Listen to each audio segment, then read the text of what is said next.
నిజంగా కలిగి ఉన్నానంటే ఏం కలిగి ఉన్నాడు ఆయన? నాకు కొదవ కలిగినందున నేను ఇలాగూ చెప్పుట లేదు. అమ్మా వినండి, నాకు కొదవగా ఉన్నందునికి ఇలా చెప్పట్లేదు. మనం కొదవ ఉంటే మనం చెప్తాం. మనకు కొదవ ఉన్నదనుకో మనం ఏం చెప్తాం? చెప్పుకుంటామా లేదా? ఏదైనా కొదవ ఉంటే మనం ఏం చెప్పుకుంటాం? ఇది లేదు అది లేదు అని చెప్పుకుంటాం. కానీ పౌలు ఏం నేర్చుకున్నాడు?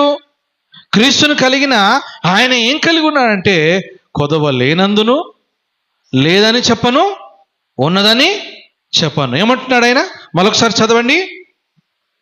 నాకు కొదువ కలిగినందున నేను ఇలాగ చెప్పుటలేదు. నేను ఈ స్థితిలో ఉన్నాను. నేను ఈ స్థితిలోనున్నానంటే ఆ స్థితిలో సంతృప్తి